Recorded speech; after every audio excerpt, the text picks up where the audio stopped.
último en Noticias Caracol.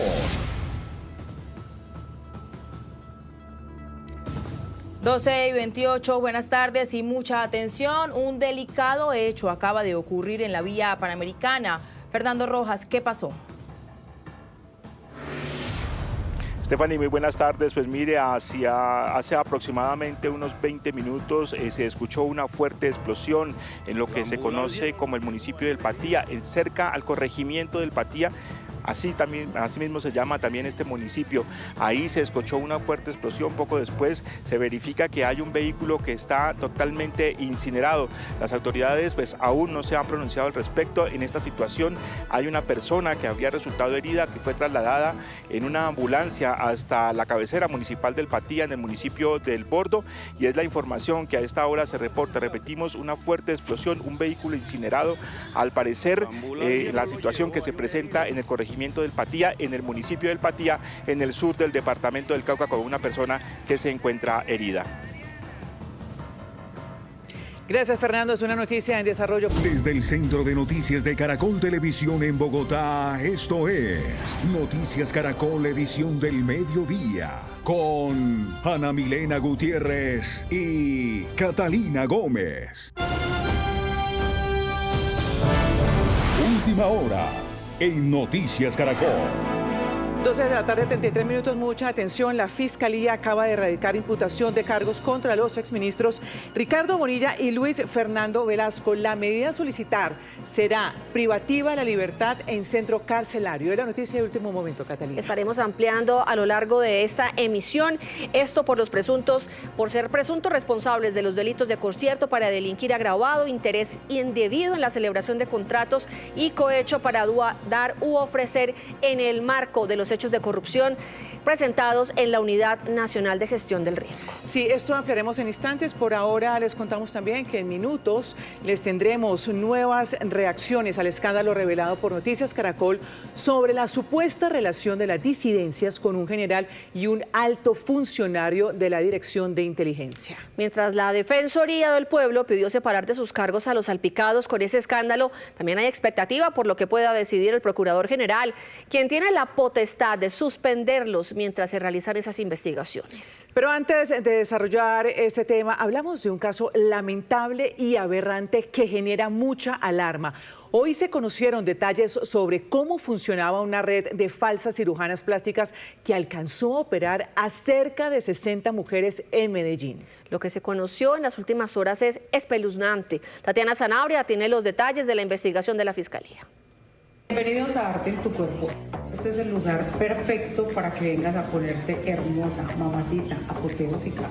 La mujer que ven en pantalla es Yarlene Mosquera. Te estamos esperando. Hoy prófuga de la justicia, según la Fiscalía, durante años habría realizado cirugías estéticas en lugares clandestinos, adaptados en casas de familia en Medellín.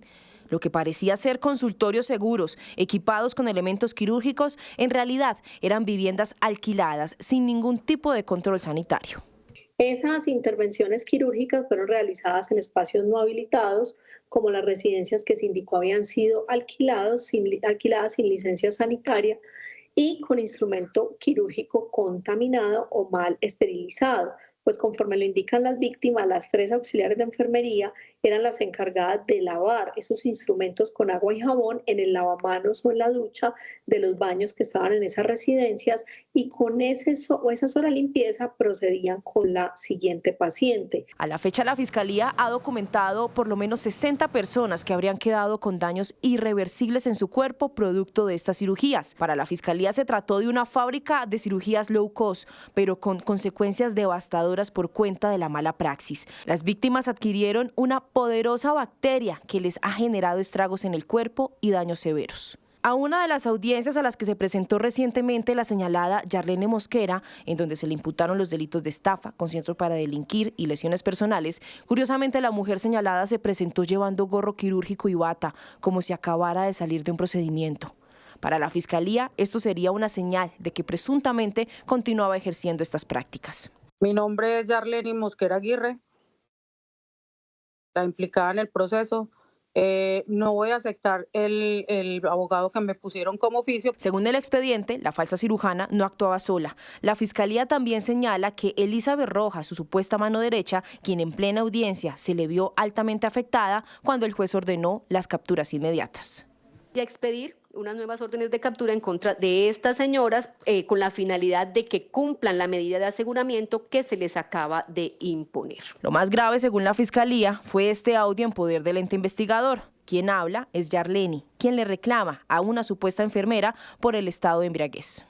Usted viene amanecida, Dios no lo quiera que llegue por ahí borracha, ya que le da una sobredosis a una paciente, ya que no es que Jacqueline fue, no, es que fue Yarleni Mosquera, la dueña de Arte y Cuerpo, la dueña de eso fue la que me hizo eso. Algo más que llamó la atención en medio de la audiencia fue cuando la fiscal cuestionó a Yarleni Mosquera por su notorio cambio físico, según la fiscal, por manos de expertos y no quirófanos de garaje o clandestinos. Se analizaron los segmentos faciales, se analizaron las extensiones faciales y todas las características. Ante la gravedad de los hallazgos, la juez ordenó su captura. Hoy, las autoridades buscan a las 2 mujeres prófugas de la justicia. Hablamos ahora de uno de los flagelos que más golpea a los bogotanos, el robo de carros. 2 hechos en las últimas horas sobre este tema. El primero, la captura de una tenebrosa banda a la que señalan de decenas de robos de vehículos en la ciudad. Y el segundo, la desconsoladora denuncia del alcalde de la ciudad, Carlos Fernando Galán, que de cada 10 jaladores de carros capturados, a 7 los dejan libres. Los criminales daban vueltas en este vehículo de vidrios polarizados y cuando veían un vehículo de alta gama detenido, se lanzaban en manada con armas de fuego para robarlo. Se me atravesó, se bajaron 3 delincuentes, nos apuntaron con armas, nos bajaron del carro, a mí me atropellaron, me sacudieron, me quitaron las llaves del carro. En este otro video similar al anterior se ve otro atraco violento en la localidad de Engativá. Se trata de la misma banda, bajo el mismo modus operandi. Según las autoridades, esta banda fue desmantelada esta semana y estaría implicada en más de 11 atracos, todos similares. Ellos venían por diferentes localidades, Engativá, Fontibón, Rafael Uribe, venían trabajando estos delincuentes haciendo estas actividades delictivas. 7 integrantes de esta banda fueron capturados por la policía y están en proceso de judicialización. Sin embargo, la preocupación de las autoridades en Bogotá es que 7 de cada 10 capturados por hurto de vehículos quedan en libertad. Este año 2025 han sido capturados 390 personas, han sido capturadas por el delito de hurto y receptación de vehículos robados. Y de esas 390, 273 quedaron en libertad. Entonces, pues no es fácil que la policía, digamos, y nosotros como autoridades podamos lograr avanzar más. Por eso el distrito trabaja en una propuesta que será presentada a la Nación para endurecer la regulación del porte de armas y la extinción de dominio. Además, advierte la necesidad del fortalecimiento de los equipos de investigación. Diseñar un marco jurídico para proponer a la Nación en el tema, por ejemplo, del porte y uso de armas de fuego, armas blancas y armas traumáticas. Eso tiene que cambiar porque solo el hecho de que un individuo utilice un arma para intimidar a alguien ya debería ser un determinante de que pierda la libertad, invertir mucho en investigación criminal y de esa forma volver a revitalizar los equipos especializados, por ejemplo, de fiscalía, que en el caso, por ejemplo, de delitos como el automotores, logran no solo ver el asunto del hurto, sino lograr estructurar casos de concierto para delinquir. Para expertos penalistas, más allá de la modificación de la norma, urge fortalecer las instituciones. La política criminal del Estado está paquidérmica frente a las instituciones y es esto entre la rama judicial y la Fiscalía General de la Nación. Los fiscales necesitan más apoyo, los jueces necesitan más apoyo, necesitamos más despachos judiciales y necesitamos más fiscales e investigadores. Por ahora, las autoridades insisten en la necesidad de denunciar a los delincuentes para tener casos sólidos que permitan que bandas como la del carro rojo vayan a la cárcel. Y es que son constantes las denuncias de personas indefensas que son asaltadas por bandas que les roban sus carros, sobre todo en horas de la noche. Estas son algunas de las historias que hemos registrado sobre este flagelo que parece no tener fin. La mayoría de robos ocurren cuando las víctimas llegan a su casa. Esto ocurrió en el barrio Castilla. El propietario de esa camioneta llega a la puerta y rápidamente es abordado por hombres que con armas le apuntan. Al bajarlo del vehículo le disparan en una pierna y se llevan la camioneta. Este otro video fue el 14 de noviembre. Los asaltantes llegan a una intersección también en el barrio Castilla.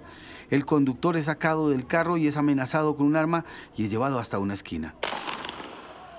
En el fondo se oyen 2 disparos. Al acompañante lo bajan y lo arrodillan al lado del carro. Son segundos en los que se consolida el robo. El 20 de noviembre en Engativá la víctima fue una periodista, Ana María Vélez. Estaba estacionada frente a una casa con las luces de parqueo sobre las 10 de la noche y 8 minutos. 3 hombres armados la bajan a ella y a su acompañante de un carro. Los intimidan. Llama la atención que durante el robo una moto y otro carro pasaron justo frente al lugar donde se produjo el delito. La modalidad es la misma. Llegué a mi casa, estaba abriendo el portón de mi casa para ingresar al vehículo. 4 motocicletas frenaron bruscamente ahí cerca mío, se bajaron como 3 sujetos armados y pues bueno, me apuntaron, me dijeron que me bajara de las llaves, que les entregara el vehículo. Uno de ellos me golpeó. Vean este otro robo, ocurrido también en noviembre en el barrio Mandalay. Justo cuando la familia estaba bajando las cosas de su Toyota, aparecen los criminales armados, intimidan y se llevan su automotor. Llego yo, mi esposa me abre la puerta, apenas voy a ingresar a guardar la camioneta, de un vehículo se bajan 4 personas, me encañonan a mi esposa, pues me hacen bajar del vehículo. Lo primero que me piden es la llave del vehículo y se montan y se van. En este caso la camioneta fue recuperada. Gran parte de los robos ocurren en las localidades de Kennedy, Puente Aranda y Engativá. Lo último en Noticias Caracol. A esta hora volvemos con la noticia del momento, la imputación de cargos contra los exministros Luis Fernando Velasco y Ricardo Bonilla por el escándalo en la Unidad Nacional de Gestión del Riesgo. Tatiana Sanabria, ¿de qué se trata esta medida y por qué? ¿Qué tal? Muy buenas tardes. Así es, mire, un equipo de fiscales delegados ante la Corte Suprema de Justicia acaba de radicar ante el Tribunal Superior de Bogotá estas audiencias de solicitud de imputación de cargos y de medida de aseguramiento contra 2 exministros del gobierno de Gustavo Petro. Se trata de Ricardo Bonilla, exministro de Hacienda, y Luis Fernando Velasco, quien fue también ministro de Interior. Los delitos a imputar, según la Fiscalía General de la Nación, son concierto para delinquir agravado, interés indebido en la celebración de contratos y cohecho por dar u ofrecer. Lo que dice la Fiscalía es que va a solicitar que esta privación de la libertad se dé en un centro carcelario para estas 2 personas. Dentro de las pruebas que ya han sido validadas y legalizadas ante el Tribunal Superior de Bogotá se encuentran seguimientos, comunicaciones por WhatsApp, correos electrónicos, cámaras de seguridad, incluso dentro del Ministerio de Hacienda, y testimonios que fueron determinantes, como lo es el de Alejandra Benavides, quien fue exasesora del ministro de Hacienda, y también los testimonios de Olmedo de Jesús López, quien fue director de la Unidad Nacional para la Gestión de Riesgo, y Sneider Pinilla, quien fungía como subdirector. Algo también importante es que se espera que en las próximas horas el Tribunal Superior de Bogotá dé a conocer el día y la hora de estas diligencias y, por supuesto, el magistrado que las va a liderar. Sí, Tatiana, es una noticia en desarrollo y por supuesto seguiremos muy atentos. Gracias por ese reporte. Y volvemos al tema del robo de vehículos, que por supuesto no es un problema exclusivo en Bogotá. En otras ciudades también golpea a muchas personas. En Barranquilla, por ejemplo, las autoridades reportan una reducción en el robo de vehículos, pero este delito sigue preocupando a la comunidad. Argemiro Pion, usted nos cuenta cuáles son esas estrategias para lograr bajar las cifras de robo de carros allá en Barranquilla. Argemiro. Así es. Buenas tardes. Mire, nos informan desde la Oficina de Seguridad y Convivencia Ciudadana del Distrito que se han reforzado los operativos en lo que tiene que ver con inteligencia para realizar las investigaciones, aumento de patrullajes. Esto para seguir combatiendo el delito de hurto en todas sus modalidades, incluyendo allí el robo de carros. Y aunque la Policía Metropolitana, como usted lo decía, reporta una disminución de este delito en lo que va del año aquí en la ciudad de Barranquilla, este sigue siendo un dolor de cabeza para los habitantes. Y también preocupa que, según las autoridades, el tema de la impunidad, pues aquí cerca del 70% de las personas capturadas por diferentes delitos quedan en libertad en poco tiempo, y eso incluye también a los jaladores de carros. Este año 2025 hay una disminución considerable en el hurto de vehículos, representado en un 5.5%, al pasar de 530 casos a 501 en lo que va corrido del año. En cuanto al hurto de motocicletas, también tenemos una reducción importante representada en 8.6%, pasando de 1.689 casos ocurridos en el año 2024 a 1.544 en lo que va corrido del año 2025.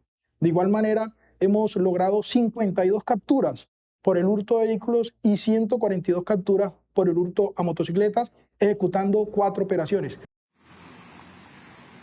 Bueno, dice la policía además que son 233 capturas además por el delito de falsedad marcaria vinculado directamente al despiece, alteración y comercialización ilegal de carros y motos hurtadas. Argemiro, y en Bucaramanga el robo de carros es el que más ha disminuido durante este año. Sin embargo, las autoridades aseguraron que entregan todo el material probatorio para que se haga justicia con esos delincuentes, pero luego terminan de nuevo en las calles. Natalie Ramos nos tiene la información. Hola Catalina, buen día para usted, saludo para los televidentes. Mire, según las autoridades esta disminución es del 50% con 9 casos de robo a vehículos este año en comparación con 18 que se registraron en 2024 hasta el mes de noviembre, pero se han capturado mejor, se han recuperado alrededor de 65 vehículos y ahí llega la preocupación de las autoridades, porque según ellos entonces Bucaramanga es la ciudad que recibe todos los vehículos que se están robando en el país. Esto es lo que dijo el secretario del Interior de la ciudad. El año pasado a la fecha llevamos 18 vehículos hurtados, este año en la misma vigencia tenemos únicamente 9. Aquí es importante aclarar que se han recuperado más vehículos de pronto hurtados en tiempos anteriores o de otras ciudades a través del trabajo que hace la Policía Nacional, a través del automotor de la SIJIN. Han recuperado 65 vehículos en lo que ha corrido el año. Cuando se da la captura en flagrancia, pues lógicamente se coloca a disposición de la autoridad competente que asume la investigación, se aporta todo el material probatorio y son ellos los que toman las decisiones en dar, digamos, que pague intramural o puede pagar casa por cárcel de acuerdo a la gravedad de los hechos. Durante este año, la Policía Metropolitana de Bucaramanga ha logrado la captura de 48 delincuentes por el robo a vehículos. Los últimos fueron los pertenecientes a la banda XL, 3 de ellos con orden de captura y 1 en flagrancia. Noticia en desarrollo en Noticias Caracol. En las últimas horas se pronunciaron la defensora del pueblo y el procurador general sobre el terremoto que causó la denuncia de Noticias Caracol acerca de posibles relaciones entre jefes de las disidencias con un general del ejército y un alto funcionario de la Dirección Nacional de Inteligencia. La pregunta a los organismos de control ha sido sobre la permanencia en sus cargos de los salpicados. También ha sido llamativo el cambio de postura del presidente de la República a la denuncia de esta unidad investigativa de Noticias Caracol. Quien se pronunció en las últimas horas fue uno de los mencionados en los chats de los jefes disidentes. Estos fueron algunos de los mensajes que publicó el presidente Petro casi 24 horas después de que Noticias Caracol revelara parte del contenido de los computadores, celulares y USB incautados a las disidencias de las FARC y que pondrían en evidencia sus nexos con el general Juan Miguel Huertas del Comando de Personal del Ejército y el actual director de inteligencia de la DNI, Wilmar Mejía. El jefe de Estado no solo los defendió, dijo que era una falsedad de Noticias Caracol para afectar a quienes han hecho una verdadera purga en los organismos de inteligencia del Estado. Pero anoche, durante el Consejo de Ministros, el mandatario parece haber cambiado de opinión. Sobre el tema de lo que acaba de sacar Caracol, sobre la que tengo muchas dudas, hemos decidido que se haga, ojalá, un examen forense, de informática forense, a los chats, que la DIJÍN entrega a la Fiscalía de Antioquia, que no a la Fiscalía General, pero que sea la Fiscalía General, y sepamos la verdad, con un aval de informática forense, de la Fiscalía, que es la entidad que puede hacer eso. De acuerdo a eso, tomaré decisiones, no antes. Esta mañana ratificó esa posición expuesta en el Consejo de Ministros en este mensaje en su cuenta en X. ¿Qué informe vieron en la Casa de Nariño?, se pregunta hoy el editorial del diario El Espectador, que lanzó una dura crítica al presidente Petro por atacar al periodista y a Noticias Caracol en lugar de verificar las evidencias que dormían el sueño de los justos en una unidad de la Fiscalía en Medellín. Aunque por ahora el presidente Petro mantendrá en su cargo a los funcionarios salpicados, la Defensoría del Pueblo considera que debe haber acciones inmediatas. Hemos sugerido que estas personas que están con estos señalamientos sean retiradas de su cargo para efectos de dar transparencia, de dar seguridad, de dar confiabilidad a las investigaciones, pero también de dar confianza institucional. De hecho, la Procuraduría analiza la posible suspensión de los funcionarios salpicados. Eso lleva un proceso, tiene unos tiempos, estamos esperando unas respuestas, demostrar la condición de servidores públicos que no se puede presuponer. Y en la medida en que vayan llegando esa documentación, se van ajustando las decisiones. Como son servidores públicos y la conducta ha causado mucha alarma social y política, lo vamos a considerar severamente para la valoración en su momento. En diálogo con Blue Radio, el director de inteligencia de la DNI, Wilmar Mejía, negó haber ayudado a disidentes de las FARC, como queda en evidencia en la investigación de Noticias Caracol. Nunca he militado en estructuras ilegales. No he sido parte estructural de estructuras ilegales. Por lo contrario, en el ejercicio social que he tenido siempre en su momento fui amenazado por las FARC, fui amenazado por el Ejército de Liberación Nacional, OLN, fui amenazado por el paramilitarismo, fui perseguido de Estado. Mientras tanto, la Fiscalía no solo analiza la información que durante 16 meses no sabía que tenía, sino que indaga las razones por las que la fiscal de Antioquia nunca la reportó a sus superiores. Pues precisamente la Asamblea de Antioquia pidió la renuncia de Wilmar Mejía como representante del gobierno en el Consejo Superior de la Universidad de Antioquia y quien además es funcionario de la Dirección Nacional de Inteligencia. Los diputados desconfían de su idoneidad en este importante cargo. Este documento de la Asamblea de Antioquia dejó en evidencia la magnitud del escándalo que destapó Noticias Caracol alrededor de Wilmar Mejía, miembro de la Dirección Nacional de Inteligencia y representante del gobierno ante el Consejo Superior de la Universidad de Antioquia. Las denuncias, que señalan presuntos vínculos con disidencias FARC, provocaron un llamado urgente a que este funcionario sea apartado de este cargo. No sabemos si el presidente en su palacio va a leer el comunicado, pero la solicitud es contundente de que ojalá se pueda reevaluar la representación del gobierno nacional. La depuración del Consejo Superior, que las personas que estén ahí tengan una afiliación ideológica real con la defensa del estudiantado y que no haya tufillos sobre infiltración de grupos al margen de la ley o grupos criminales. Esta no es la primera vez que pasa en la historia del Consejo Superior. Además, cuestionan que un miembro de la inteligencia del Estado haga parte de un Consejo Superior de una universidad pública como la UDA. Estos cargos o estas delegaciones deberían ser para personas de la ciencia, del mundo de la academia, del mundo de la tecnología, que aporten el Consejo Superior la toma de las mejores decisiones al señor rector y no personas que estén manejando información sensible. Diputados denuncian que Wilmar Mejía estaría creando lo que llaman primeras líneas en la universidad. Y en los últimos días hemos visto unas protestas inusuales de estudiantes acá en la Asamblea Departamental. Entonces creemos que eso también puede tener que ver, porque acá vinieron, nos gritaron paramilitares y un mundo de cosas en algún espacio en los estrados de la Asamblea Departamental. Y creemos que también es motivación por ese sujeto que de alguna forma está formando esas primeras líneas en las universidades públicas. Diputados piden a la Procuraduría una actuación urgente y rápida para que se suspenda de manera inmediata a Wilmar Mejía como miembro del Consejo Superior de la Universidad de Antioquia. 12:55, cambiamos de tema para contarles que Colombia se ubica entre los 11 países con mayor prevalencia de acoso escolar en el mundo. Así lo revela un estudio de la Universidad Javeriana que advierte un panorama preocupante. Más del 30% de los estudiantes en colegios han sido víctimas de bullying.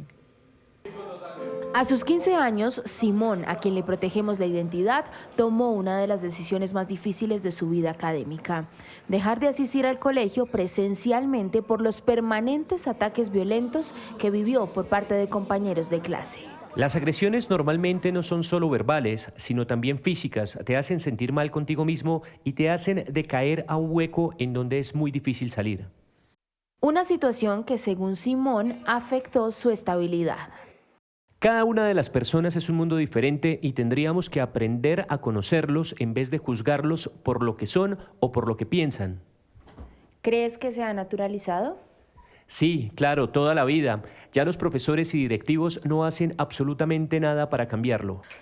En Colombia, según un estudio de la Universidad Javeriana, este tipo de casos van en aumento y cada vez con mayor complejidad en el nivel de agresiones. El país pasó de registrar 3.494 casos de acoso escolar en 2022 a 7.807 en 2024, situación que pone en riesgo la vida de las víctimas, según expertos. Que un estudiante que sea víctima regularmente de acoso escolar tiene entre 20 puntos menos y 35 menos en las pruebas estandarizadas. Entonces esto impacta el acceso a educación superior, a las becas que también están dadas por ese indicador, pero el impacto va mucho más allá, al relacionamiento interpersonal, hasta una entrevista de trabajo. Situaciones de bullying que en ocasiones llevan al límite las condiciones emocionales de las víctimas y sus familias. Por ende, digamos que a nivel emocional es un adulto que va a crecer con miedo al rechazo, muy alerta ante sus vínculos, desarrolla vínculos, por ejemplo, ansiosos con las personas que lo rodean. Ese miedo al abandono muchas veces genera esa constante como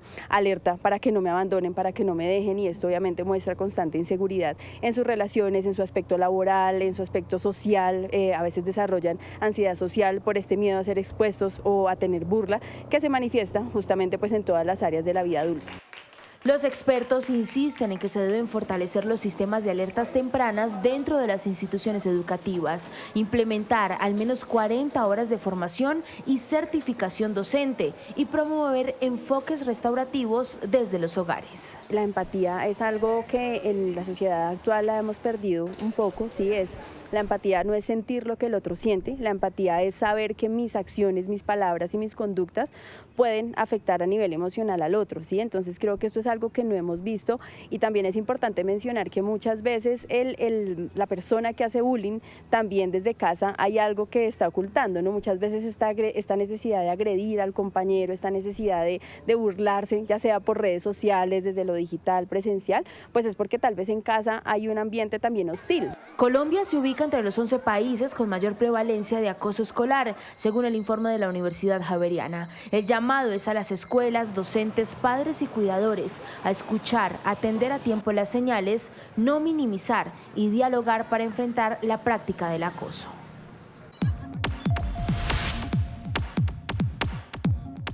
¿Alguno de sus hijos o familiares ha sido víctima de casos de abuso escolar y qué medidas ha tomado? Los leemos en @noticiascaracol.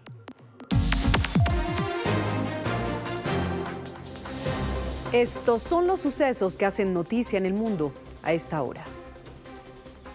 Un complejo de edificios residenciales fue consumido por las llamas en Hong Kong.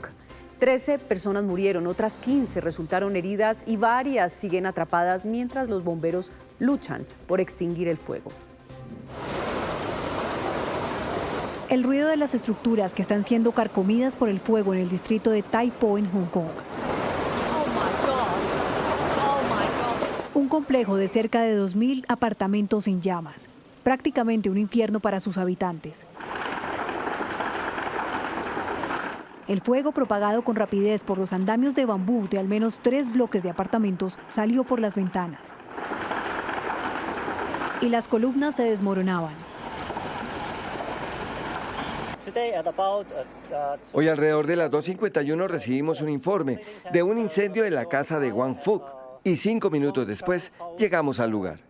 Las autoridades tuvieron que cerrar parte de las calles cercanas, mientras los bomberos seguían luchando contra el fuego al caer la noche, mientras una densa columna de humo se elevaba. También detectamos que el incendio se está propagando a edificios cercanos. Por lo tanto, iniciamos de inmediato las operaciones de extinción de incendios y rescate. Y esta foto le da la vuelta al mundo. Describe la magnitud de la tragedia. Se trata de Wang, un hombre de 71 años que gritaba al tiempo que decía que su esposa estaba allí atrapada. Algunas de las personas rescatadas están siendo atendidas. La verdad es que ni siquiera sé cómo me siento ahora mismo. Voy paso a paso, ahora solo pienso dónde voy a dormir esta noche, porque probablemente no pueda volver a casa. El presidente chino Xi Jinping expresó sus condolencias por las víctimas.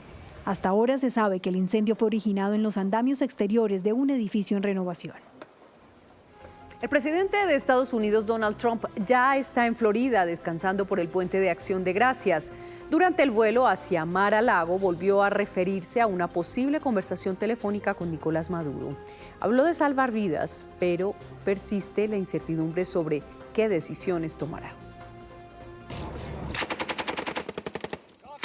Mientras los Marines ponen a prueba sus armas, sus aviones caza F-35 y sus buques de guerra, en Washington aún el presidente Trump no parece haber dado una orden clara con respecto a Venezuela. Y reitera que primero puede que hable con Nicolás Maduro, a pesar de haberlo designado como el líder de una organización terrorista extranjera. Si podemos salvar vidas, si podemos hacer las cosas por las buenas, está bien. Y si las tenemos que hacer por las malas, igual está bien. Una advertencia que se produce al tiempo que el jefe del Estado Mayor Conjunto, Dan Kane, cierra una agenda por Puerto Rico y Trinidad y Tobago, visitando los 15.000 efectivos desplegados en la Operación Lanza del Sur. Y el secretario de Guerra, Pete Hegseth, también estará hoy en República Dominicana. En Caracas, Nicolás Maduro continúa siendo desafiante. Su más reciente respuesta se produjo en un acto militar en donde desenvainó la espada de Bolívar, pidiendo compromiso a las fuerzas y sosteniendo que está dispuesto a dar su vida. No hay excusa para nadie, sea civil, sea político, sea militar, sea policía. Que nadie se excuse. Prohibido fallar. La patria reclama nuestro mayor esfuerzo y sacrificio. Y con Bolívar vengo a decir que si la patria reclama, la patria tendrá nuestra vida, si es necesario. El diario Wall Street Journal está reportando que Maduro es poco probable que salga del poder en Venezuela voluntariamente porque no considera que le puedan dar garantías y que cree que la única forma en la que verdaderamente pueden derrocarlo es con tropas estadounidenses en territorio venezolano. Juan Camilo. Guinea-Bissau, un empobrecido país de la costa noroccidental de África, enfrenta otro golpe de Estado, el cuarto en solo 50 años de su independencia de Portugal. Hubo elecciones presidenciales el domingo y se esperaban resultados para mañana, pero los militares suspendieron el proceso y anunciaron que tienen el control total. Ráfagas de disparos en los alrededores del Palacio Presidencial fueron la confirmación de que las cosas se salieron del cauce democrático. Hombres vestidos con uniforme militar tomaron el control de la principal vía que conduce al recinto.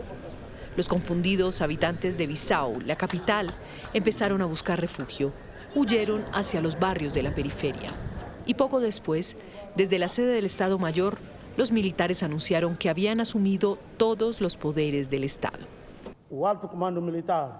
El alto mando militar para el restablecimiento de la seguridad nacional y el orden público ha decidido destituir inmediatamente al presidente de la República y, hasta nueva orden, clausurar todas las instituciones de la República de Guinea-Bissau. Se decretó el cierre de todas las instituciones del país, la suspensión de las actividades de los medios de comunicación social y toque de queda nacional. El presidente Umaro Sissoco Embalo fue detenido. Hace apenas unas horas, el domingo, estaba seguro de que sería reelegido. Soy el primer presidente de Guinea-Bissau en aspirar a un segundo mandato y espero seguir por ese camino. Desafortunadamente, ninguno de mis predecesores logró completar su mandato y presentarse a la reelección. Su principal rival, el independiente Fernando Díaz da Costa, también se había adjudicado la victoria. Los resultados aún no se conocían, deberían divulgarse el jueves. Pero los militares suspendieron el proceso electoral, cerraron el espacio aéreo y las fronteras terrestres y marítimas. Aseguran que había un complot de los políticos locales y de un jefe narcotraficante para manipular los resultados. Por eso, dicen, mantendrán el poder hasta nueva orden.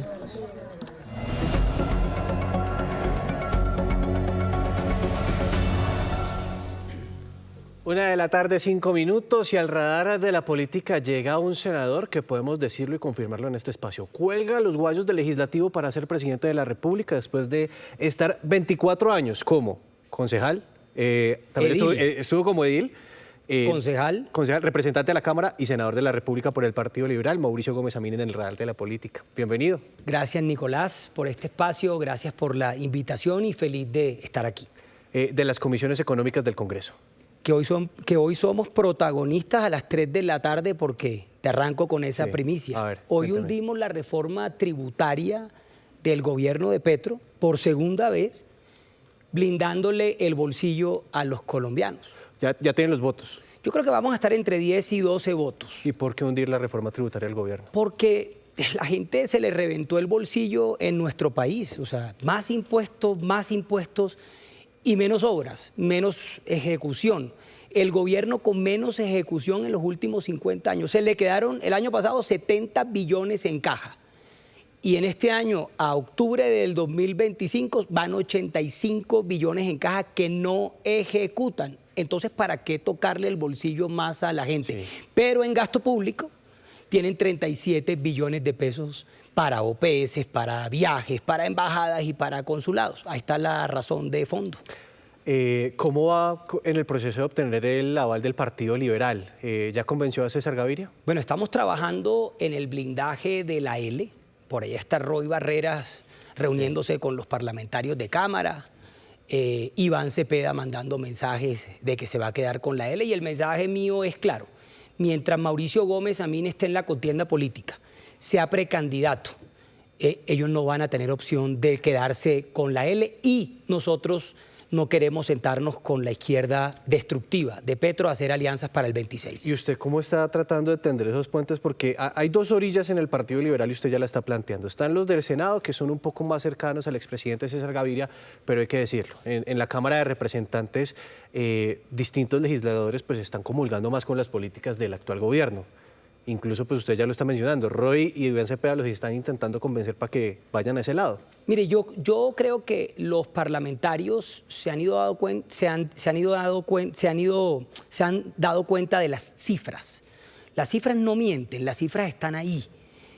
Acabaron con Ecopetrol, acabaron con Mi Casa Ya, acabaron con el ICETEX. La gente está desconcertada en la calle. Y los parlamentarios que están en campaña hoy sienten eso. Entonces van entendiendo que al país no le conviene la continuidad del gobierno de Petro en cabeza de un candidato como Iván Cepeda. Pero además entienden que denuncias como las de Caracol, sí, donde el gobierno de Petro permite que se infiltre nuestra fuerza pública por parte de la FARC y de las bandas criminales, definitivamente eso atenta contra el Estado de Derecho y eso no puede seguir. Y en este momento, ¿cómo está el Partido Liberal? ¿Hacia qué orilla se está ubicando en este momento? ¿Hacia la centroderecha, derecha que usted está intentando jalar, o hacia la izquierda? Mire, yo le digo la frase de la semana pasada, que lo dije en ACP y lo digo hoy aquí, desde Abelardo hasta Fajardo. Aquí lo importante es el país, primero Colombia, por encima de las diferencias, de los partidos, de las ideologías, por encima de absolutamente todo debe estar el país. Aquí el único extremo es Gustavo Petro, es Iván Cepeda, que tienen en común su relación con la FARC. Y lo digo públicamente y lo digo abiertamente.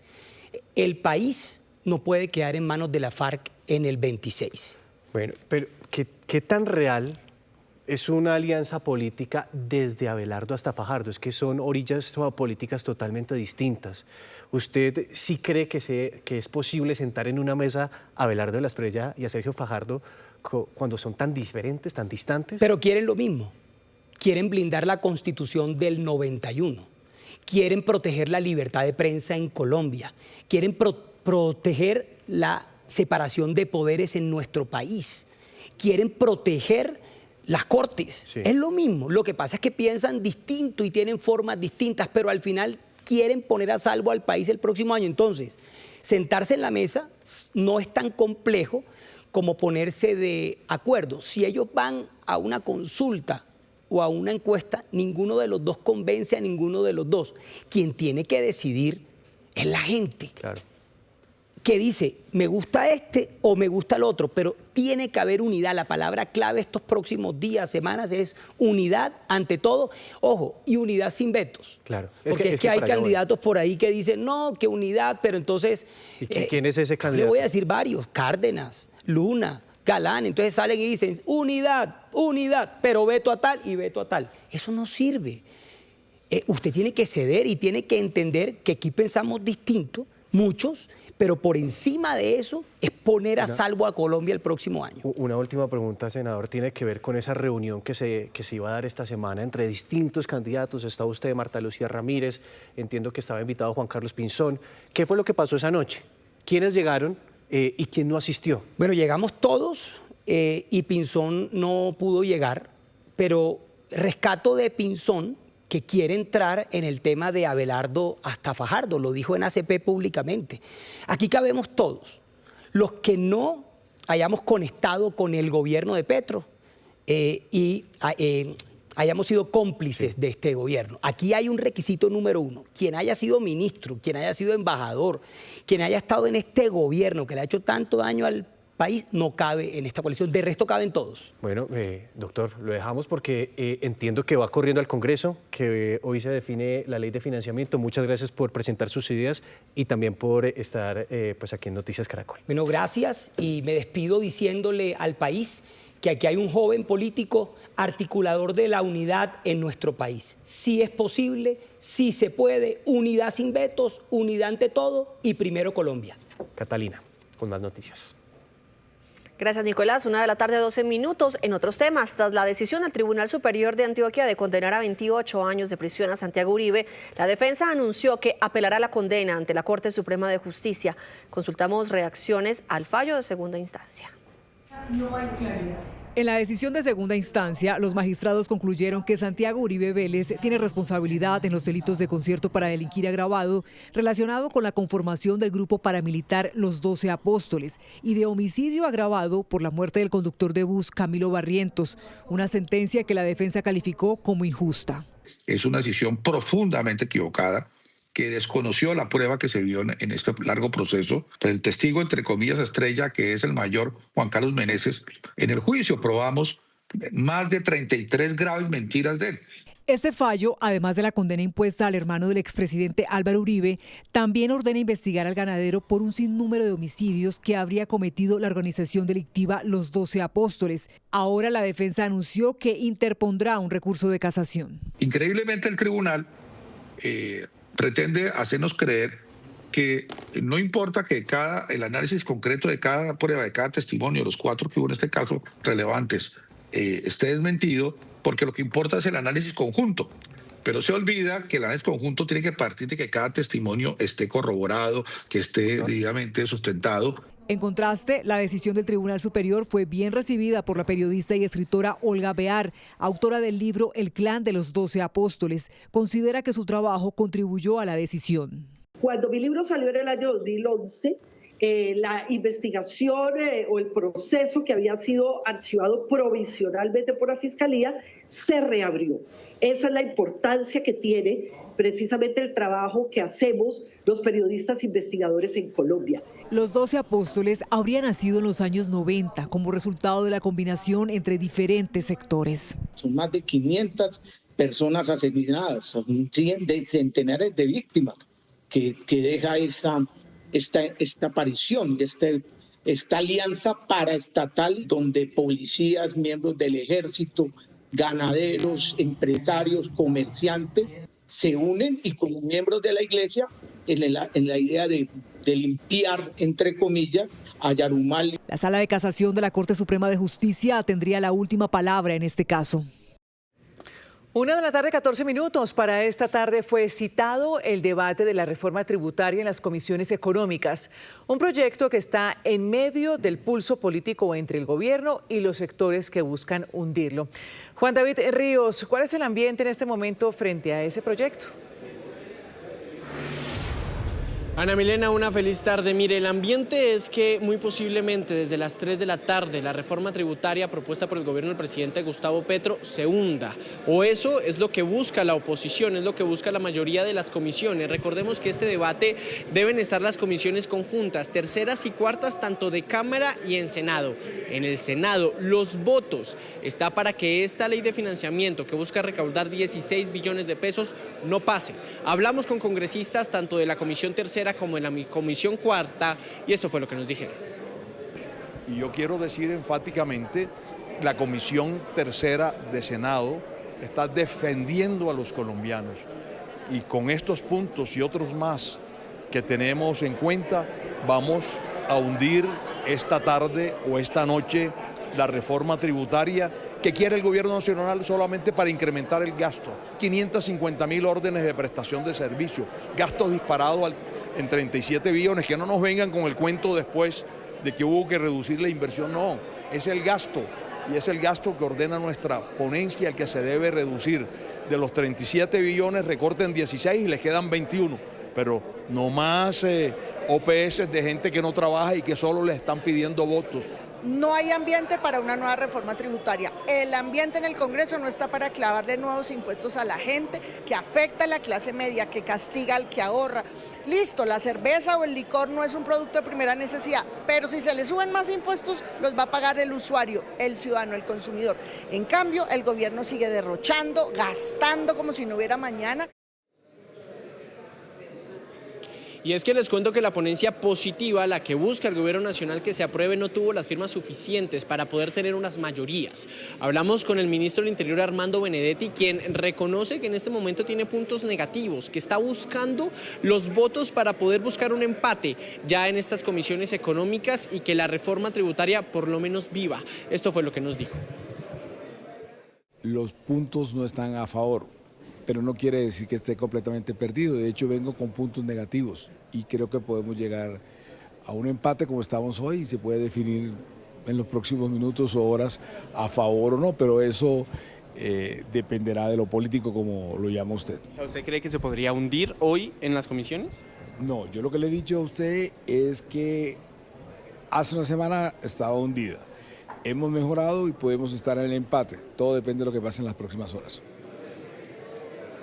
Pues bien, a las 3 de la tarde están citadas en la plenaria de la Cámara de Representantes, más bien en el Salón Elíptico, las 4 comisiones económicas. Primero se van a discutir las ponencias de archivo, una de Catherine Miranda y otra de varios senadores de la Comisión Tercera, y después entraría esa ponencia positiva. Hoy es el día decisivo para esta reforma tributaria. Juan David, gracias. En otras noticias, Caracol del Día, venados y pumas fueron avistados en zona rural de Cali, gracias a cámaras trampa instaladas por el Departamento Administrativo de Medio Ambiente, DACMA. Estos registros son de gran relevancia para la preservación de la fauna silvestre. Los resultados son evidentes y satisfactorios. A pocas semanas de la instalación de 120 cámaras trampa en área rural de Cali, las entidades ambientales ya tienen registro de varias especies silvestres como el puma, un mamífero de gran tamaño, de reproducción lenta y altamente sensible a la perturbación humana y a la cacería. Vamos a poder entender qué especies son residentes, por ejemplo, poblaciones estables, cuáles son solo un individuo que está aquí y va de paso.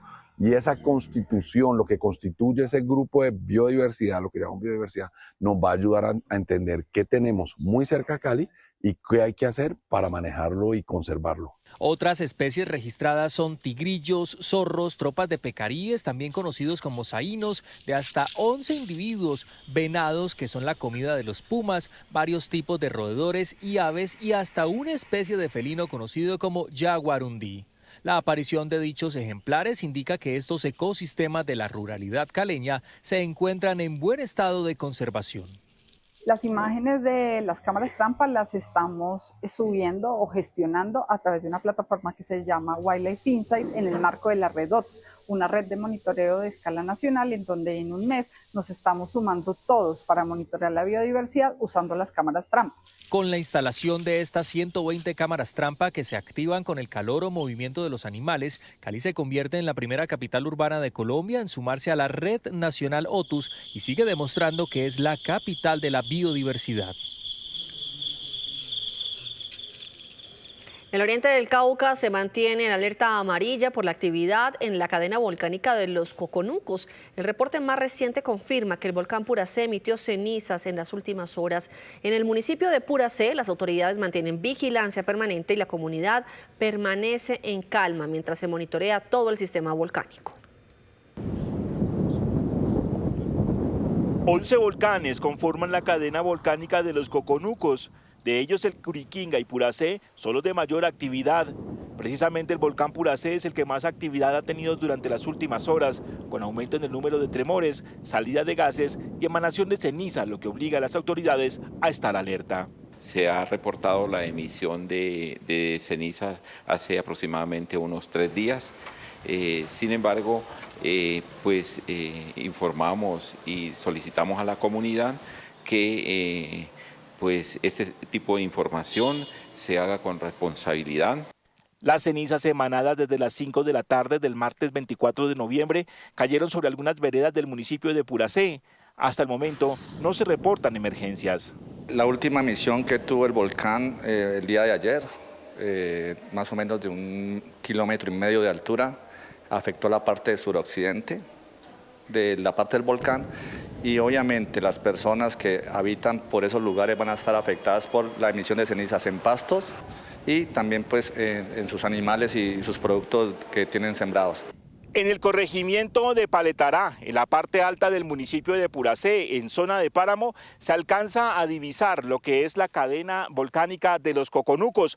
Bajando hacia el occidente se encuentran los cascos urbanos de Puracé y también de Coconuco, zona de alta influencia de la cadena volcánica. Tenemos como lo básico que son los albergues en cada corregimiento. Tenemos las camillas, tenemos algunas cosas en nuestra alcaldía, pero el 100% pues nunca vamos a estar preparados ante una emergencia que pueda ocurrir. Las autoridades en Puracé, Popayán y el Cauca se encuentran en estricta vigilancia del volcán y recuerdan que se trata de una montaña activa que se encuentra en alerta amarilla. Este año se celebra la 10ª edición de Titanes Caracol, una iniciativa que se ha convertido en una vitrina para todas esas personas que en sus territorios marcan la diferencia. Y para esta versión, un aliado estratégico, Avianca, quien traerá a los titanes y sus sueños a la gala de premiación. Alejandra Giraldo habló con el vicepresidente de Sostenibilidad sobre su vinculación a esta iniciativa.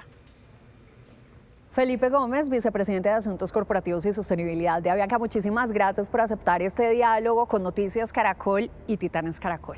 Muchas gracias a ustedes por invitarme y por invitar a Avianca a ser parte de esta iniciativa tan importante para el país. Bueno, después de 10 años, una empresa tan importante para Colombia como es Avianca decidió unirse a este proyecto tan especial que es Titanes Caracol. ¿Cómo fue esa decisión? Pues la verdad fue una decisión muy clara para nosotros. Avianca llega a todos los rincones de Colombia. Si alguien conoce las particularidades de lo que ocurre en nuestro país, pues son los funcionarios de Avianca, nuestros aviones que llegan a todos los rincones. Nosotros sabemos que en cada región de Colombia hay personas que cambian la realidad de miles y millones de personas que necesitan salir adelante.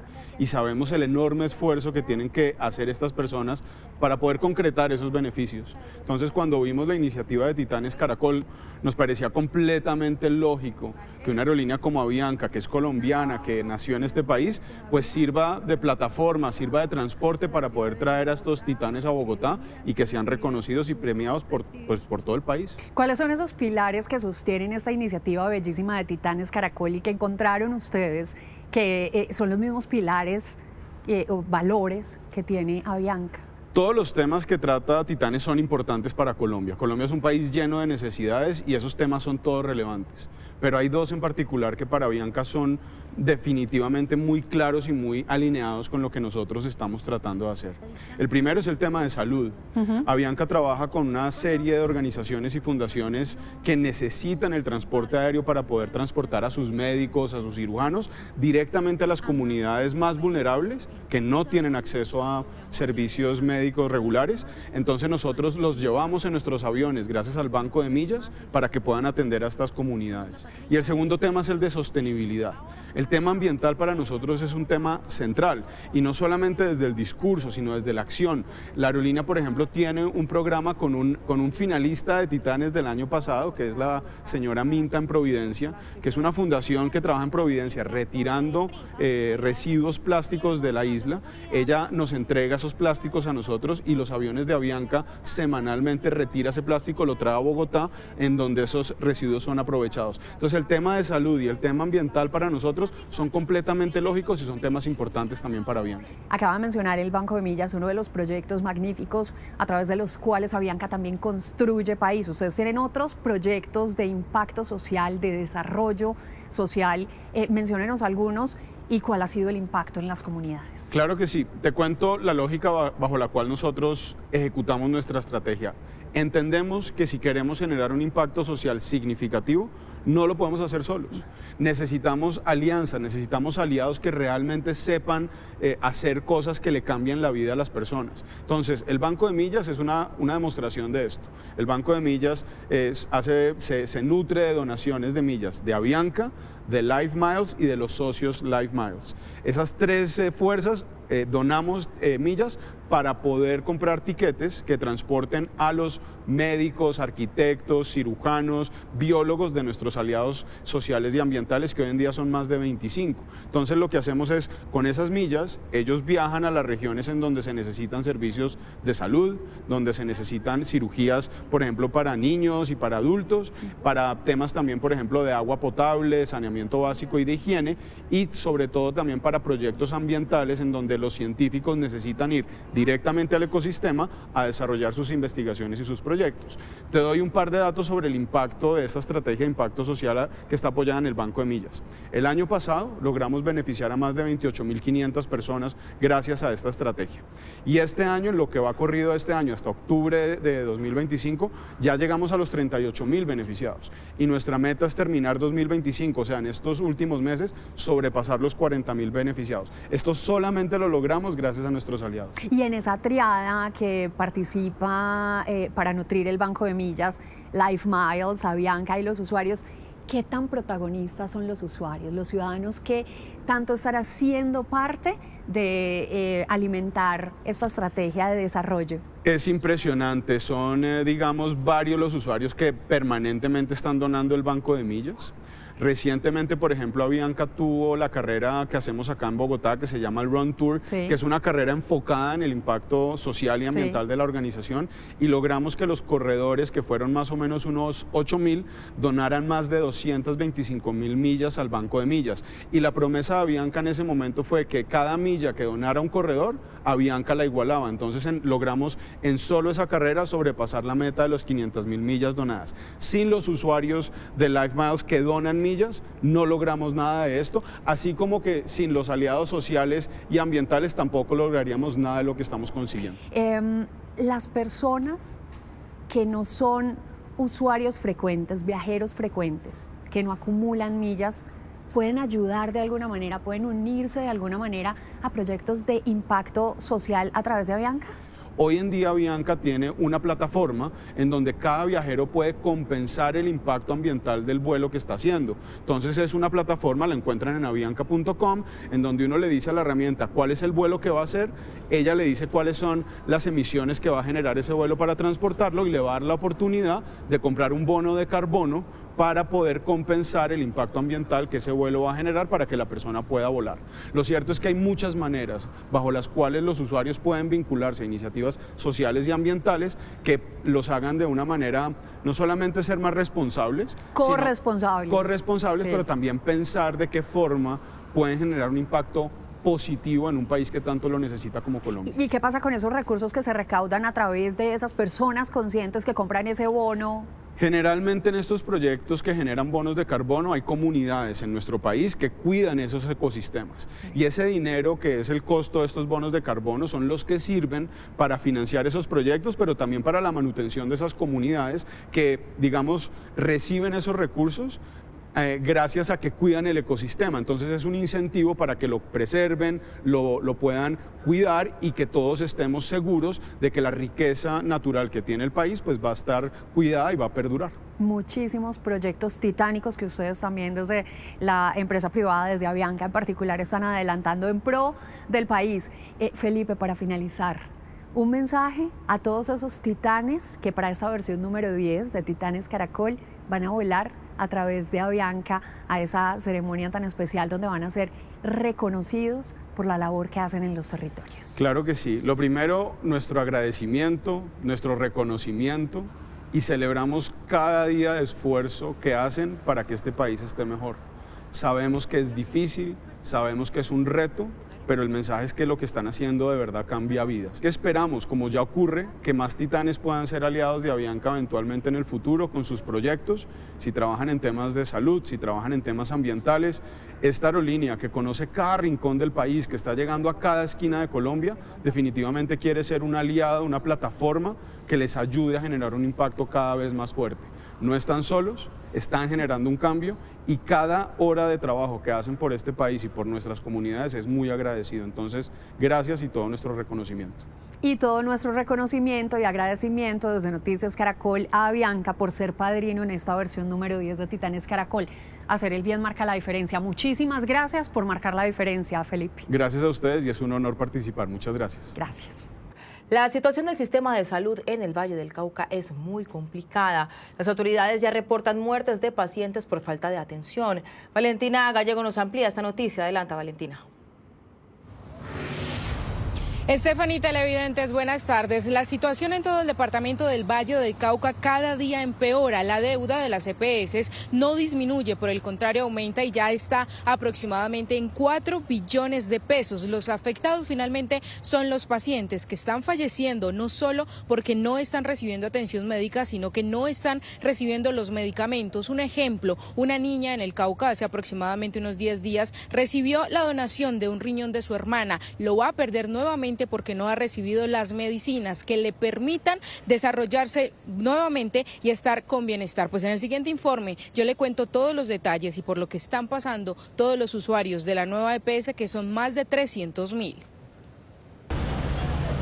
La ciudad de Cali actualmente está atendiendo pacientes de Casanare, Putumayo, Cauca, Nariño y Valle del Cauca. Según la secretaria de Salud del departamento, los pacientes están recibiendo las citas médicas cuando ya no hay soluciones para las enfermedades y los trasplantes de órganos se están perdiendo por falta de medicamentos.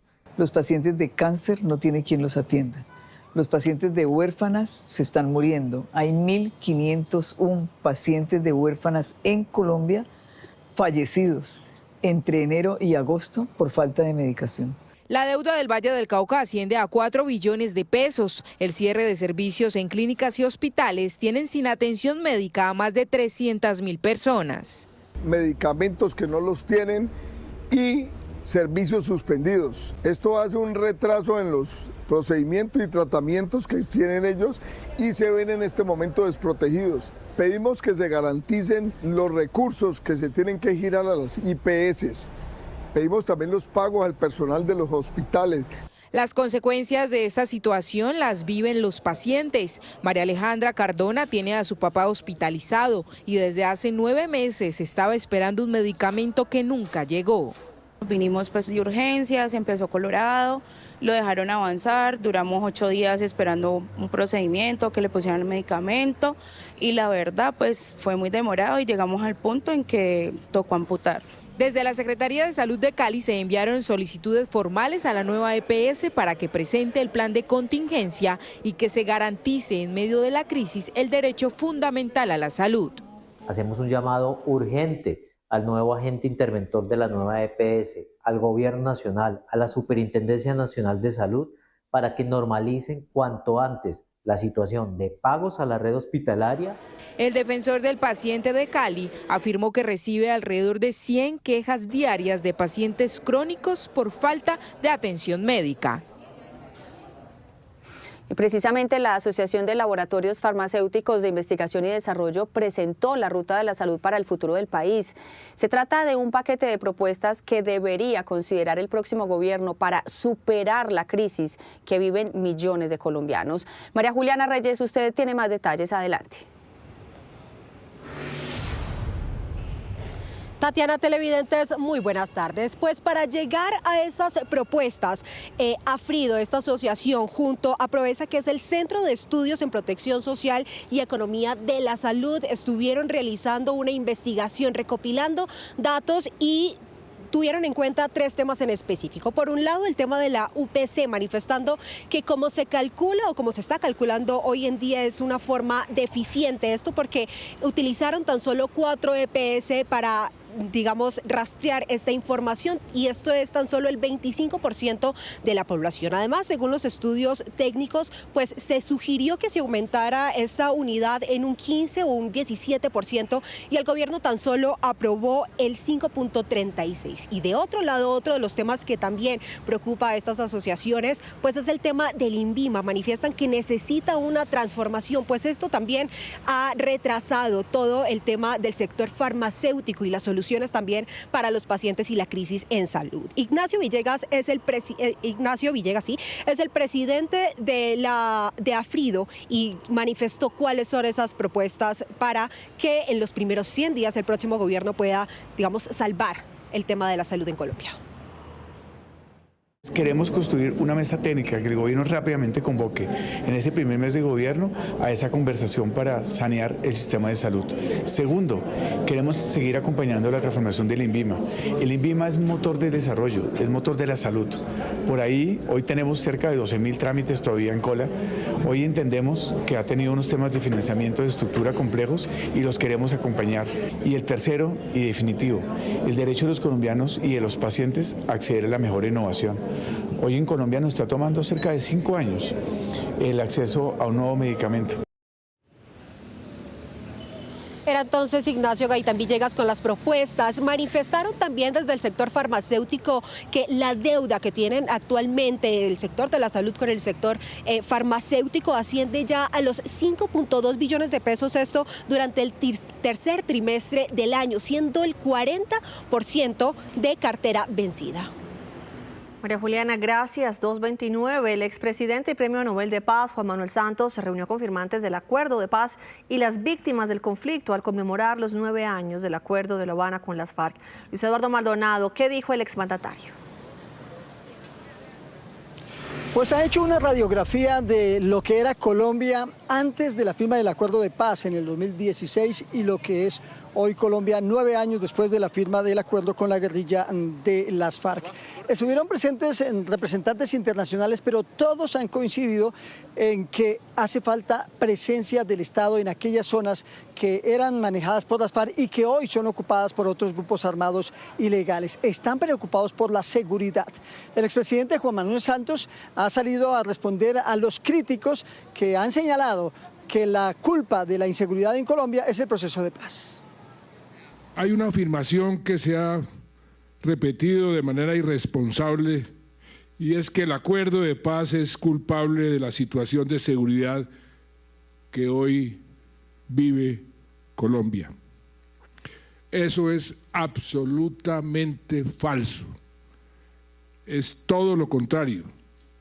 Es la falta de implementación del acuerdo lo que permitió que en esas zonas que hoy están sufriendo la violencia, llegaran los diversos grupos criminales, grupos armados, a llenar el vacío que el Estado ha debido llenar. También estuvo presente el jefe de la misión de verificación de la ONU, Miroslav Jenko. Habló también de la inseguridad en las regiones del país. Dice que ha hecho varios recorridos por zonas que eran críticas en materia de violencia y que el panorama no es el mejor. El problema es la seguridad. Estuve en Llano Grande, estuve en Cúcuta, en Arauca, en Cali. Tengo planeado viaje a Guaviare, pues una región muy compleja con muchas dificultades. Y sí lo que veo que este territorio, espacio, de antes las FARC, pues no se llenó con las instituciones. Y por supuesto hablaron de los retos que tiene que enfrentar Colombia. Hablan de combatir los grupos ilegales y la economía ilícita. El expresidente Juan Manuel Santos ha dicho que el nuevo presidente, el presidente que elijan los colombianos, deberá comprometerse con el país, incluso en campaña, que todos deberían hacerlo, todos los candidatos, a comprometerse a que cuando lleguen al poder van a acelerar la implementación del acuerdo de paz.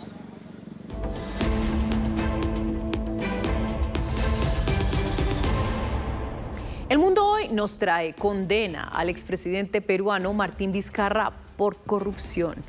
Congestión en aeropuertos y carreteras de Estados Unidos por la proximidad de la fiesta de Acción de Gracias y un coletazo de las redadas migratorias de ICE en la Casa Blanca.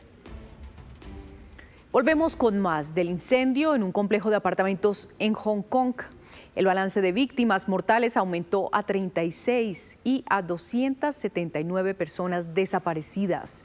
En medio de las llamas que aún no han sido extinguidas, los rescatistas buscan afanosamente en espera de hallar sobrevivientes. Hay 29 personas hospitalizadas, 7 de ellas en estado crítico. Varios residentes esperan noticias en las afueras de sus casas que fueron consumidas por el fuego, que se inició en los andamios de bambú ubicados alrededor de varias torres del complejo. El expresidente de Perú, Martín Vizcarra, fue condenado a 14 años de cárcel por corrupción. Vizcarra, paradójicamente abanderado de la lucha anticorrupción durante su presidencia, fue hallado culpable de recibir $640.000 en sobornos de empresas constructoras mientras era gobernador de la región de Moquegua entre 2011 y 2014. Se convierte así en el cuarto expresidente de Perú en ir a prisión por este tipo de delitos. En Francia, el Tribunal Supremo también confirmó la condena de 6 meses de prisión al expresidente Nicolás Sarkozy. Esta es la segunda condena que recibe el exmandatario. La primera fue por corrupción y tráfico de influencias y lo mantuvo entre febrero y mayo de este año bajo prisión domiciliaria. Esta vez la sentencia es por financiación irregular de la campaña en 2012 y podrá cumplirla también en casa por cárcel. En Estados Unidos se inició una de las temporadas de viajes más concurrida del año. Miles de personas se desplazan por carreteras y congestionan aeropuertos para reunirse con sus familias para el Día de Acción de Gracias. En medio de esta movilización récord, el Departamento de Transporte lanzó una campaña muy particular.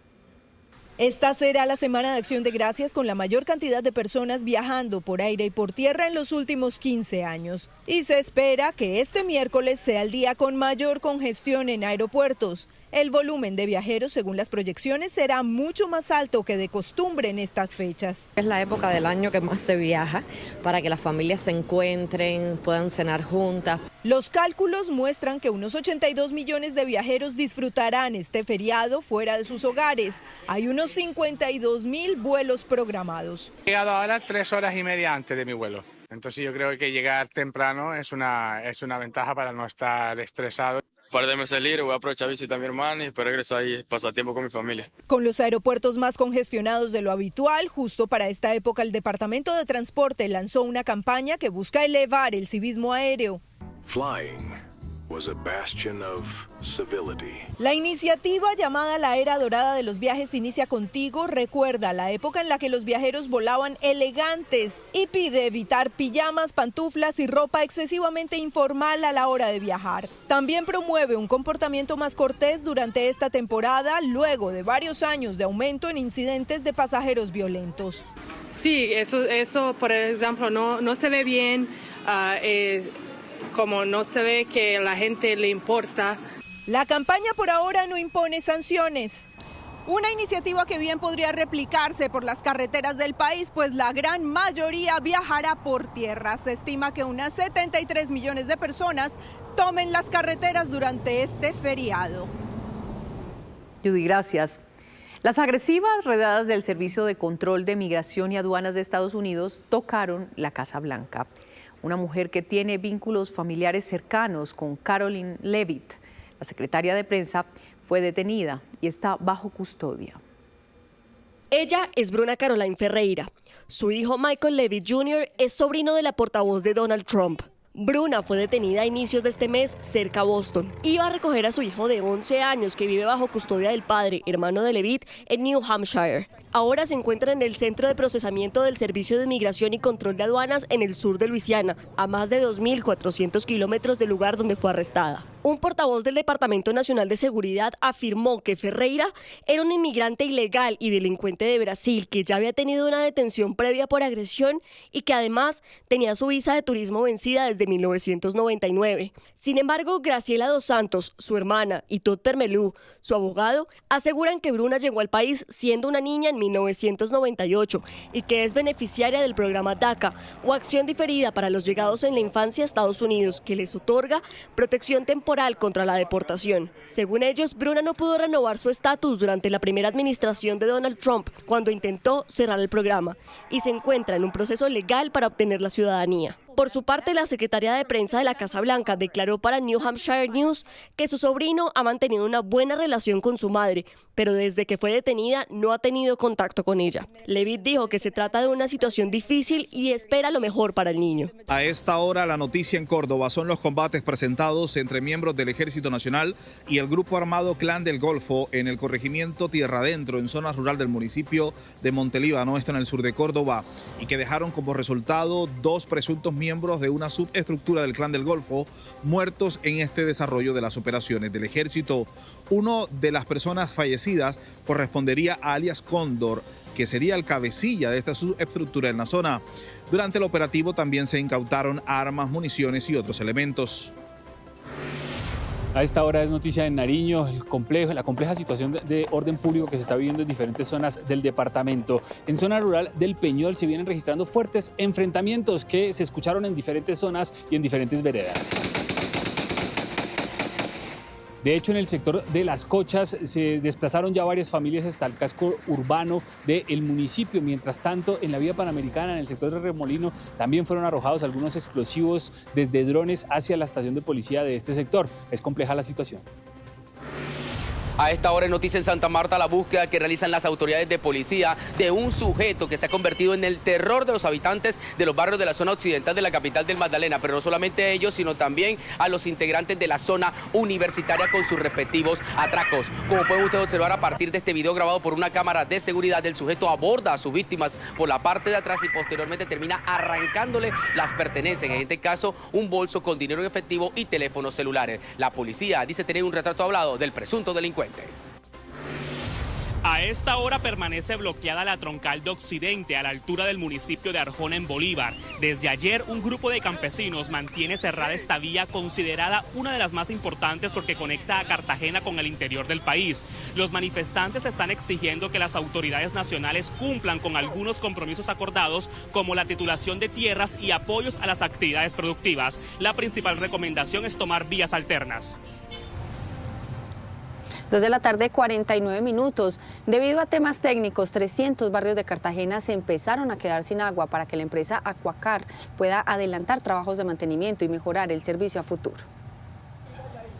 En el barrio Río Elba de Cartagena, muchos de sus habitantes no se enteraron que desde las 7 de la mañana de hoy la empresa Aquacar iba a suspender el servicio. En realidad yo no sabía nada que el agua se iba porque a mí no me habían participado nada de que el agua se iba. No recogí nada, quedé sin agua. Bueno, no sé cómo ir a hacer, tendrá que comprar bolsas sin plata. Y después viene el recibo como si no, porque esa agua que quita, que en todo el día no la descuentan. El recibo viene completico. Durante la parada técnica se ejecutarán 35 actividades, 2 obras principales, 17 optimizaciones del sistema de acueducto y 15 mantenimientos preventivos. En el caso del sistema de agua cruda, lo que estamos haciendo es una interconexión, que es básicamente es unir 2 tuberías que van paralelas. La idea es pues poder tener una interconexión entre las 2 y en la medida que una de ellas pueda fallar, tener el respaldo de la otra.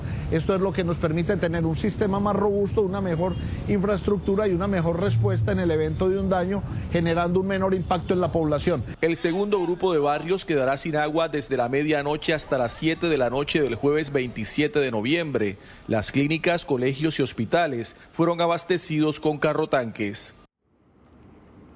En la inspección de Casuarito Bichada se puso en marcha el primer museo del departamento. Todo nació con un antiguo hallazgo arqueológico hecho por unos estudiantes de 6º grado. En el año 2009, en una salida académica, estudiantes del grado 6º de la inspección de Casuarito encontraron unas vasijas, sin imaginarse que lo que habían hecho era un hallazgo arqueológico que hoy convertiría a su colegio en el primer museo del departamento. Es un museo que nace de una iniciativa escolar, pero que también ha sido liderado por Vigías del Patrimonio. Desde el Ministerio hemos tenido visitas de varios arqueólogos. El primero fue un arqueólogo de la Universidad de Santa Marta, enviado por el INCAN, que fue el que le dio el título de Catedral del Arte Rupestre a Casuarito. Luego hemos tenido visitas de arqueólogos de España, de Argentina, Inclusive la Universidad Nacional envió unos estudiantes de arqueología a inventariar las piezas. El Museo Nacional de Colombia envió hasta aquí, hasta el Bichada, a un asesor para reconocer y registrar el primer museo del departamento. Es el primer museo del departamento que está registrado y la idea de esta visita es poder iniciar una hoja de ruta para brindar asesorías para el fortalecimiento de esta entidad y acompañarlos en todo el tema del crecimiento como entidad cultural. Los estudiantes del Colegio Antonia Santos de Casuarito tienen claro el valor de las piezas arqueológicas de su museo. De nuestros antepasados, de las personas que habitaron en esta región y que nos han dejado un legado muy grande, el cual ahí tenemos que cuidar. El Instituto Colombiano de Antropología e Historia ha considerado a la inspección de Casuarito como potencia de arte rupestre en hallazgos arqueológicos, en petroglifos y pictogramas. En Florencia, Caquetá, un psicólogo lidera un programa que ha rescatado a decenas de habitantes de calle, devolviéndoles salud, vínculos familiares y una posibilidad real de empezar de nuevo. Una iniciativa que transforma y recupera vidas que parecían perdidas. Hola, mi nombre es Miguel Ángel Galeano y esta es mi historia. Un día soñamos con rehabilitar personas y hoy llevamos más de 30 habitantes de calles recuperados. El psicólogo Miguel Ángel Galeano lidera el programa Vive Felizmente, que este año se convirtió en la esperanza para muchos habitantes de calle en Florencia, Caquetá. Una iniciativa apoyada por la alcaldía municipal que le tiende la mano a quienes encontraron en las calles su único refugio. Nació de la experiencia de llegar a muchos hogares y llevar cosas que necesitaran y el llanto de las personas cuando podíamos cubrir esas necesidades. Un grupo de profesionales les brindan acompañamiento, atención médica y buscan a sus familiares para que les den todo el amor necesario. Esa es la pieza clave para el inicio de la rehabilitación. Doña Ana, ¿qué hizo usted cuando usted escuchó sobre el programa? A mí me dio mucha alegría por cuando yo escuché que aquí en la alcaldía había una persona que pues quería ayudar a la gente de la calle. Entonces, pues en varias ocasiones le mandaba WhatsApp, me han dado el número de él, hasta que por fin contactamos, le comenté mi problema, lo que estaba pasando con mi hijo. Me siento orgulloso porque salí de la drogadicción. Perdí todo lo que mi papá me ha dejado, casi pierdo hasta la vida. Quisiera ser parte de ese programa, fue lo primero que pensé. El sueño de Miguel es devolverle a cada persona el derecho a ser feliz. Por su empatía y solidaridad, Miguel Ángel Galeano es un colombiano que hace historia. Miss Universo enfrenta una de las peores crisis en su historia. A la orden de arresto contra su copropietaria, la polémica coronación de Miss México, se suman las renuncias de varias candidatas quienes denuncian irregularidades en este certamen. La controversia se disparó cuando varios miembros del jurado revelaron que su participación habría sido solo simbólica. Uno de ellos, Omar Harfuch, aseguró que la lista de semifinalistas ya estaba seleccionada antes de la votación oficial, lo que cuestiona la transparencia del proceso. A esto se sumaron renuncias inesperadas. La finalista de Costa de Marfil rechazó su título de Miss Universo África y Oceanía, denunciando incoherencias con sus principios de respeto y equidad. Poco después, Miss Estonia y Miss Guadalupe también renunciaron, alegando diferencias éticas con la organización. Las reacciones crecieron a nivel internacional. La polémica coronación de Miss México, Fátima Bosch, desató acusaciones de favoritismo y manipulación. Aunque la organización lo negó, la presión mediática sigue aumentando. La crisis escaló aún más cuando Francia anunció que no enviaría más candidatas a Miss Universo, citando pérdida de credibilidad y dudas sobre el manejo interno del certamen. Una decisión sin precedentes para un país con más de 70 años de historia de participación.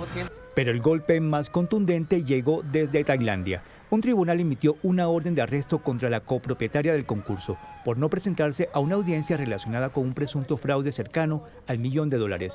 La empresaria también es investigada por irregularidades financieras, manipulación de documentos contables y omisiones de los reportes de su empresa.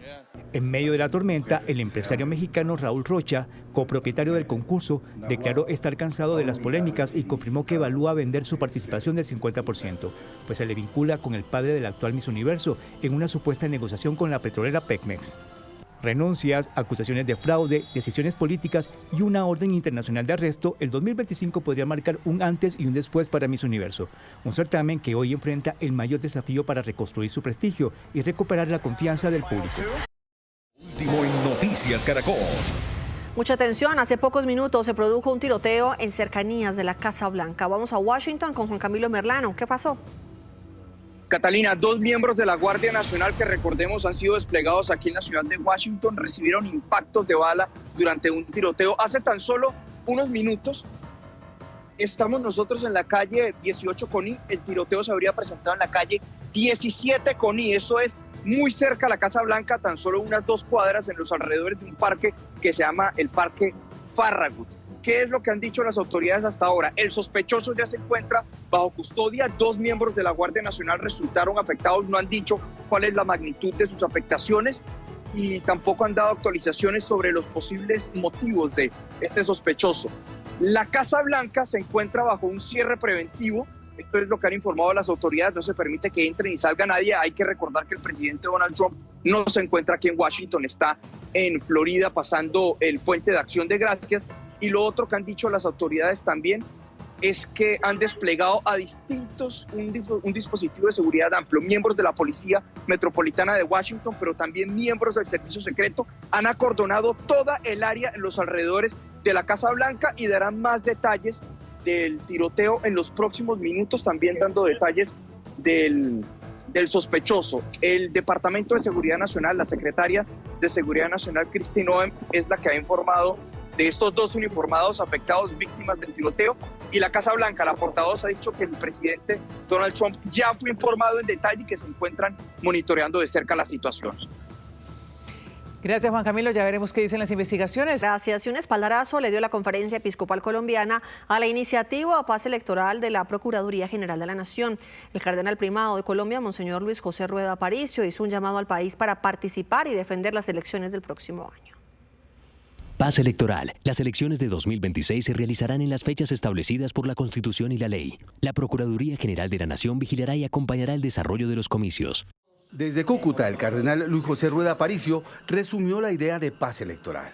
Respetar, cuidar, cultivar el proceso electoral, que eso va a garantizar que haya unas elecciones en paz. El prelado dijo que el primer eslabón de la paz electoral la hacen los candidatos al Congreso y a la presidencia de la República. Lo más importante es que ellos puedan ofrecerle al país, hacerle propuestas transparentes también, de tal manera que nos unamos, que haya unidad nacional en el propósito de las próximas elecciones. Por eso su llamado al país para proteger las elecciones de marzo de 2026 y participar activamente. La defensa de la democracia empieza por la participación ciudadana.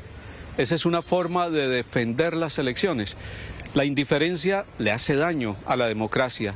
El no votar, la abstención, le hace daño a la democracia colombiana. Es muy importante que todos participemos, con libertad, que participemos con sabiduría, que participemos con responsabilidad, porque lo que está en juego es el futuro de nuestro país, es el bien común de todos. Monseñor Rueda Aparicio le pidió al país rodear a las instituciones que encarnan la democracia en Colombia.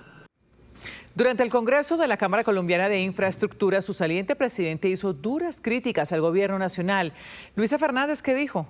3 pesos porcentuales. Ana Milena, muy buenas tardes. Mire, lo primero que dijo el presidente saliente de la CCI es que el sector de infraestructura necesita de funcionarios profesionales y que eso ha faltado. Además, que el gobierno nacional no ha cumplido ni siquiera con lo que fue su propuesta insignia, que es lo de caminos comunales en materia de infraestructura o lo que conocemos como vías terciarias. Y por último, que la inversión en el sector de infraestructura se redujo, incluso aumentó la brecha a lo que teníamos antes de la pandemia. Faltan al menos 19 billones de pesos de inversión por cada año de aquí a 2035, esto dijo. Esa continuidad se erosiona cuando las decisiones dependen del cambio constante de sus directivos, amén de que se hace imperativo el profesionalismo de los funcionarios. Baste decir que incluso en medio de irregularidades, solo se contrató cerca del 10% del presupuesto previsto en el propio Plan Nacional de Desarrollo. Mire, entre la voz entrecortada se despidió luego de 20 años Juan Martín Caicedo de la presidencia de aquí de la Cámara de Comercio, de la Cámara de Infraestructura colombiana. Esto dijo en medio de la voz entrecortada. Gracias al destino, pero por sobre todo a ustedes por haberme permitido presidir este Congreso por espacio de tantos años. Gracias, muchas gracias.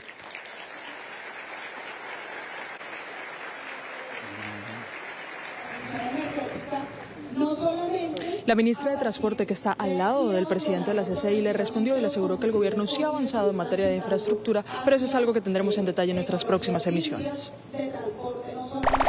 En Bravo solucionamos tus deudas siendo el aliado del sector financiero colombiano. Más de 16 años de experiencia en Latinoamérica y Europa. Encuéntranos como Bravo Colombia.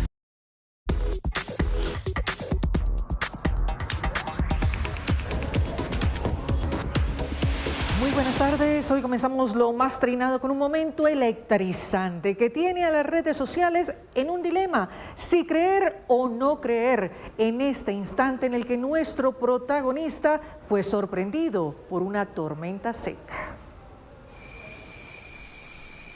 Lo que era una noche tranquila para este gato de vecindario se convirtió en su peor pesadilla.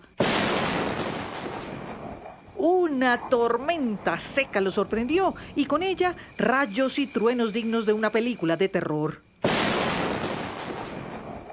El video, ampliamente difundido en redes sociales y con más de 1 millón de visualizaciones, deja sin embargo varias dudas. ¿Está hecho con inteligencia artificial o es un momento real captado por una cámara de seguridad? Amanecerá y veremos, dijo el prudente.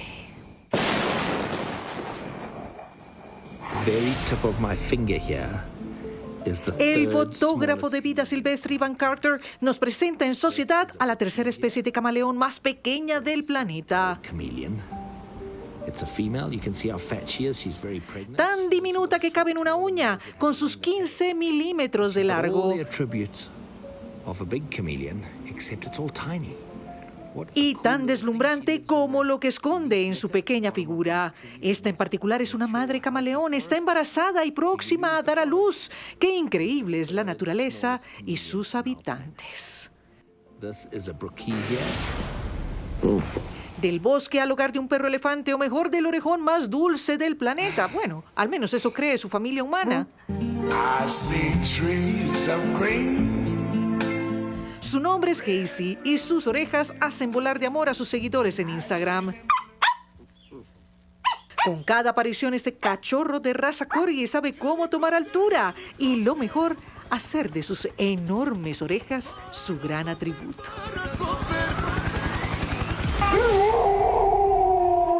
Y mi ñapa corre por cuenta de este par. Porque no hay llanto que se resista a la amistad genuina con sello de inocencia.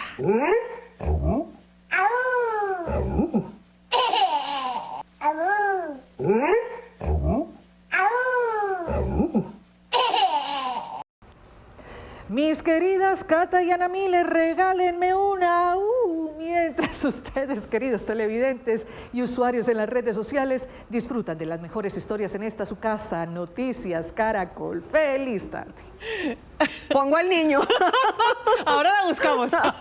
Así terminamos las noticias. Nos vemos a las 7 de la noche con una nueva edición informativa. En el canal Caracol ya viene Tormenta de Pasiones. Esto es Noticias Caracol. Primero la gente.